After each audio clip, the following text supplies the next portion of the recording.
Olá pessoal, tudo bem? Na última vez que nós tínhamos nos encontrado, nós tínhamos começado a fazer uma análise a respeito de um trailer da novela Gênesis que estreou algumas semanas atrás, e naquele trailer nós havíamos visto a fala de um criacionista em que ele disse que no registro fóssil nós não encontramos nenhuma evidência da evolução e que, portanto, as formas de transição que mostram a mudança de um grupo parecido com um réptil, por exemplo, para um mamífero, elas estariam ausentes no registro fóssil. Bom, hoje nós vamos analisar e ver essa fala e ver que, claro, ela é uma fala falsa. Primeiramente, é importante a gente lembrar que os mamíferos, eles fazem parte de um grupo de vertebrados, que nós chamamos de tetrápodes.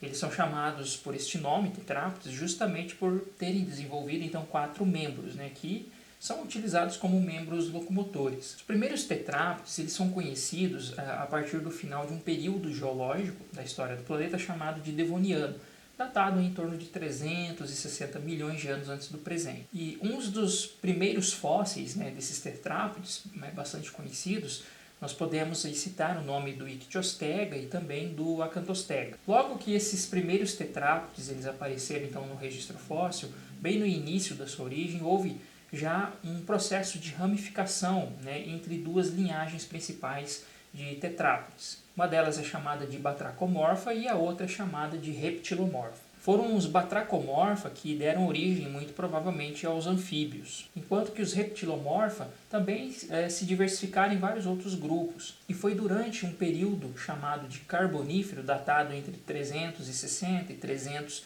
milhões de anos antes do presente, é que surgiu um grupo de reptilomorfos chamado Amniota, os quais nós, mamíferos, fazemos parte. E dentro do grupo dos Amniotas houve a diversificação ou a ramificação também em duas linhagens principais.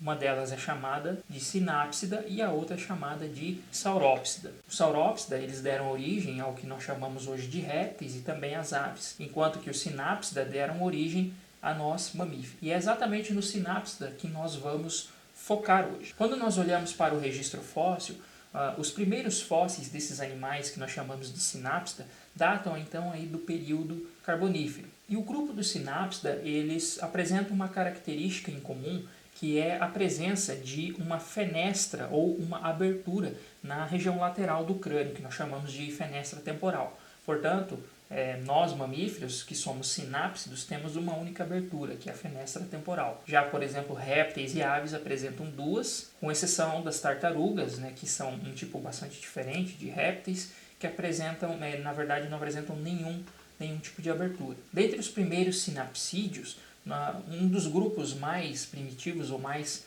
antigos conhecidos é o grupo dos pelicossauros. Esses animais eles apresentavam algumas características que ainda demonstravam alguma semelhança com animais parecidos com répteis e também passaram a apresentar algumas características parecidas com mamíferos, embora essas características não sejam completamente de mamíferos e sejam um pouco sutis. Os pelicossauros eles apresentavam características como, por exemplo, a presença de um forame parietal na parte de cima do crânio, que era uma pequena abertura onde provavelmente estariam aí associadas algumas glândulas responsáveis pelo controle da temperatura corporal desses animais em função do comportamento deles. Além disso, na região da mandíbula, nós podemos observar que ela era formada por vários ossos e não um único tipo de osso, como nós vemos nos mamíferos atuais.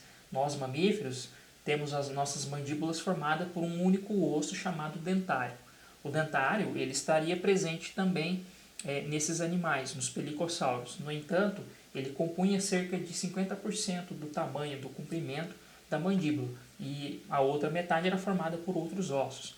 Uma situação similar que nós observamos em répteis e aves também. Além disso, os membros locomotores desses animais eles eram bastante robustos, Os ossos eram bastante desenvolvidos, tanto da cintura escapular quanto a cintura pélvica. Estavam presentes nas vértebras costelas bastante expandidas, tanto nas vértebras que compunham o tórax, como nas vértebras que compunham o pescoço, e até mesmo nas vértebras caudais havia presença então de estruturas ou de pequenos processos, lembrando como se fossem vestígios dessas costelas. Além disso, a cauda desses animais também era bastante longa E em alguns casos, né, na verdade em vários casos, esses animais apresentavam uma vela bastante desenvolvida na sua região dorsal.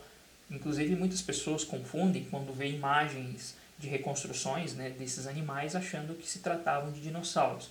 E na verdade eles eram parentes muito mais próximos de nós mamíferos. Esses animais variavam bastante em tamanho e hábitos ecológicos. Alguns deles podiam atingir até 4 ou 5 metros de comprimento e outros poderiam ter o tamanho aproximado de um gato. Mas durante o período Permiano também surgiram outros grupos de sinapsídeos. Esses sinapsídeos são chamados de terapsídeos. Esses terapsídeos eram um pouco diferentes dos primeiros, dos pelicossauros. Eles apresentavam uma fenestra temporal, ou seja, uma abertura temporal um pouco maior do que aquela observada nos pelicossauros. Nos dentes nós podemos observar caninos bastante desenvolvidos, especialmente aqueles caninos superiores, ou seja, nós poderíamos já observar o início, né, do que nós podemos chamar de heterodontia. Nós, mamíferos, por exemplo, temos a dentição do tipo heterodonte, que significa que nós conseguimos diferenciar dentes caninos, incisivos, molares e premolares. Esses terapsídeos não sinodontes, que eram terapsídeos um pouco mais antigos, né, o que a gente chama de primitivo,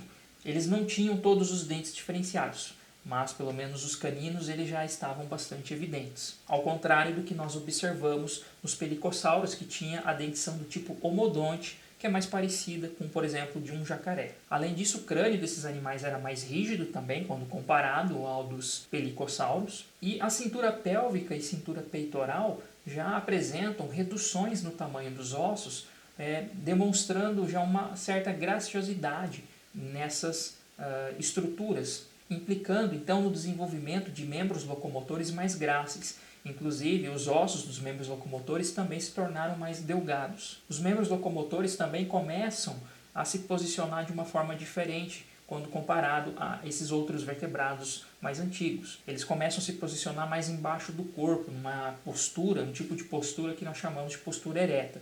Não é uma postura bípede, mas é uma postura ereta. E esses animais também apresentavam uma ampla variedade ecológica, desde animais herbívoros até carnívoros. Há também um número aumentado de vértebras na região sacral e na região da cauda, as vértebras elas perdem aqueles processos que nós observamos nos primeiros sinapsídeos. No entanto, as costelas ainda estão presentes nas vértebras tanto lombares e até mesmo nas cervicais. E também, durante o período permiano, surge um outro grupo que vai adquirindo características cada vez mais próximas às características dos mamíferos. E esses são chamados de terapsídeos sinodontes. Uma das características nesses animais é a sua redução no tamanho, o que é uma coisa bastante curiosa, porque os primeiros mamíferos que nós temos registro datam do final do período Triássico e eles eram animais muito pequenos. Os dentes molares desses terapsídeos sinodontes ainda não eram totalmente diferenciados, heterodontes, como nós vemos nos mamíferos. No entanto, eles começam a apresentar características parecidas com o dos mamíferos, como a presença de cúspides, né, que são pequenas estruturas, pequenas elevações nos dentes. E eles são chamados de dentes multicuspitados. Também há a presença de um forame, de uma pequena abertura, e esse forame infraorbital ele é aumentado, indicando que aquela região do focinho era bastante enervada. E se aquela região ela era enervada, isso significa que esses animais possivelmente tinham uma boa capacidade de olfato. Além disso, nos ossos da região nasal, observa-se também pela primeira vez a presença de ossos turbinados nasais, que são pequenas lâminas bastante finas, ósseas, e essa característica ela é bastante indicativa de homeotermia, de uma capacidade de regulação térmica desses animais, como nós, por exemplo, temos. Também é possível observar uma crista sagital desenvolvida no crânio, que pode estar associado com o desenvolvimento de aparatos mandibulares e musculares melhor elaborados. Dois ossos da região do crânio chamado jugal e escamosal, eles se juntam, não chegam a se fundir totalmente, mas se juntam e formam uma estrutura chamada arco zigomático. O dentário ele passa a ocupar também a maior parte da mandíbula, embora não são perdidos os outros ossos da mandíbula. E no dentário também há o surgimento de uma estrutura, o desenvolvimento de uma estrutura chamada de processo coronoide, que agora começa a se encaixar naquela abertura do arco zigomático. Algo muito interessante também que surge nesses animais é uma estrutura chamada de pálato secundário. O pálato secundário ele compõe uma parte do crânio que nós chamamos de céu da boca. Esse pálato secundário ele começa a aparecer em outros sinodontes mais primitivos, no entanto ele vai se tornando mais completo nesses sinodontes mais derivados. Um pálato secundário ele começa a aparecer nos terapsídeos mais primitivos e vai começando a se tornar cada vez mais evidente, então, nos primeiros terapsídeos sinodontes. Outra característica que também surge é a ausência do forame parietal, aquele visto lá nos primeiros sinodontes. E também, especialmente num gênero chamado Trinaxodon, surge uma característica que é tipicamente de mamíferos, que é a presença de 2 côndilos occipitais. Esses côndilos são estruturas presentes na região posterior do crânio, bem na região onde ocorre o encaixe da primeira vértebra com o crânio. Em répteis, por exemplo, e aves, há a presença de um único côndilo occipital. E nos mamíferos há 2 côndilos occipitais. Exatamente o que nós começamos a observar agora nesse grupo de sinodontes. A cauda também desses animais começa a se tornar um pouco mais curta e há a perda total das costelas nas vértebras lombares. No entanto, as costelas das vértebras do pescoço, o que nós chamamos de vértebras cervicais, ainda estão ali presentes. Nos pés, nós observamos a expansão de um osso chamado calcâneo, que é o osso do calcanhar. E qual a importância do surgimento desse pálato secundário? Os primeiros sinapsídeos apresentavam apenas um pálato primário, que estava ligado aos ossos do crânio. Esse tipo de configuração fazia com que houvesse apenas uma única passagem por onde passava o ar respirado por esses animais e também a comida ingerida por esses animais. Com o surgimento de um pálato secundário, agora nós temos a separação dessas 2 aberturas. A separação de um canal por onde passa o ar inalado, de um caminho por onde passa, então, o alimento. E essa é uma estrutura tipicamente observada em mamíferos e algumas exceções, como crocodilos e jacarés. E existiam também outros grupos de sinodontes, como os tritilodontes e tritelodontes, que apresentavam características transicionais entre uma condição de um tetrápode, de um vertebrado sinapsídeo, até chegar a uma condição de mamífero. Um gênero muito interessante, chamado de Kayentatherium, apresenta algumas características do crânio muito similares a de um roedor, inclusive. Os primeiros mamíferos reconhecidos datam do final do período Triássico. Alguns gêneros bastante conhecidos incluem o Megazostrodon, o Adelobasileus e também o Sinocodon. Temos outros também, como o Morganocodon. Algumas características são bastante indicativas desses animais já pertencerem então ao grupo dos mamíferos. Há várias delas, mas eu vou citar algumas. Por exemplo, a presença de um ducto nasolacrimal, que seria uma estrutura, um canal por onde provavelmente passava secreções de uma glândula que eram utilizadas então por esses animais para impermeabilizar o pelo, que é uma característica encontrada em mamíferos atuais. E essa característica não estaria presente nos outros grupos de sinapsídeos e nem nos sinodontes. Além disso, nós observamos já claramente uma diferenciação entre os molares, molares e pré-molares. E a oclusão, ou seja, a superfície de contato entre os dentes da mandíbula e da maxila superior, já ocorrem de maneira mais clara. E também nós temos o desenvolvimento cada vez mais do osso do dentário, compondo a maior parte da mandíbula, várias modificações na articulação da mandíbula com o crânio, e praticamente a perda total das costelas das vértebras cervicais, que são as vértebras que compõem o pescoço. Agora, eu gostaria de explicar um pouco melhor quais seriam essas mudanças que teriam ocorrido na articulação da mandíbula com o crânio. Os primeiros sinapsídeos, que seriam os sinapsídeos mais primitivos, como por exemplo os pelicossauros, apresentavam, na verdade, um tipo de articulação entre crânio e mandíbula parecida com o que nós observamos em répteis e aves. A articulação ela se dava através do contato entre um osso do crânio, chamado quadrado, e um osso da mandíbula, chamado de articular. Além disso, alguns grupos de pelicossauros, como os esfenecodontídeos, apresentavam uma estrutura na mandíbula chamada de lâmina inflectada, que estava sobre o osso angular da mandíbula, que provavelmente era uma estrutura que abrigava o tímpano, que é aquele órgão auditivo. Um dos ossos do ouvido desses animais, que é o estribo, ele era bastante reduzido, mas seria basicamente o mesmo estribo que encontramos nos vertebrados terrestres, como répteis e também nos mamíferos.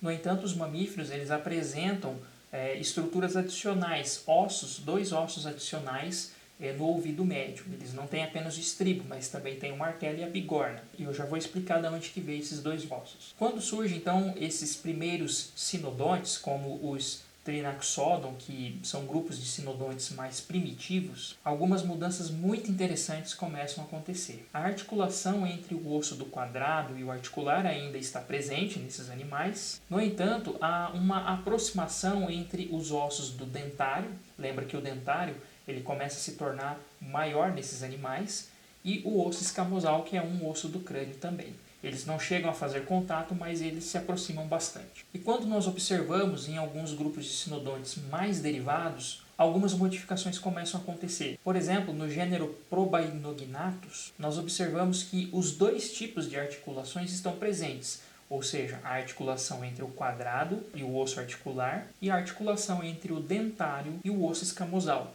E finalmente, quando nós começamos a olhar para os primeiros mamíferos, já no fim do período Triássico, como por exemplo o gênero Morganocodon, observamos que há uma redução bastante drástica da articulação entre o osso do quadrado e o osso articular, enquanto que a articulação entre o osso escamosal e o osso do dentário começa a ser agora o principal ponto de articulação da mandíbula com o crânio. E curiosamente, o dentário não é o único osso que compõe a mandíbula desses primeiros mamíferos. Ainda há vestígios daqueles outros ossos que também faziam parte da mandíbula. Portanto, uma coisa que nós podemos dizer é que nos mamíferos nós ainda retemos essa articulação entre o quadrado e o osso articular.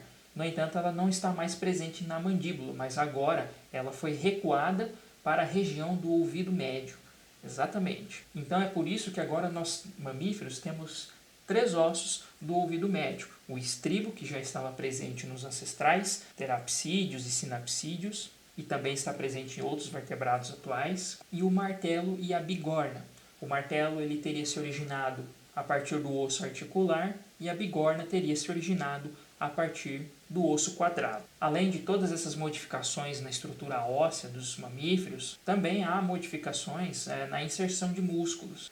E isso traz uma série de modificações. Por exemplo, nos sinodontes mais primitivos, ou mesmo lá nos sinapsídeos mais primitivos, o movimento da mandíbula era um simples movimento vertical, de abrir e fechar a mandíbula. Com todas essas mudanças morfológicas no esqueleto e também na musculatura, agora o que nós temos na condição dos mamíferos é um movimento da mandíbula do tipo rotatório. Portanto, fica claro como que nós conseguimos observar várias mudanças muito interessantes, desde uma condição de um sinapsídeo ancestral que retinha características com os ancestrais dos répteis, passando por modificações significativas tanto no crânio, na mandíbula quanto no restante do esqueleto, como observamos nos grupos dos primeiros sinodontes, depois nos sinodontes mais derivados, até chegar numa condição dos mamíferos primitivos. Portanto, não é verdade quando os criacionistas dizem que nós não temos fósseis de transição que mostram a evolução dos mamíferos. Bom, pessoal, então era isso que eu gostaria de trazer hoje. Espero que tenha ficado claro e nos vemos na próxima.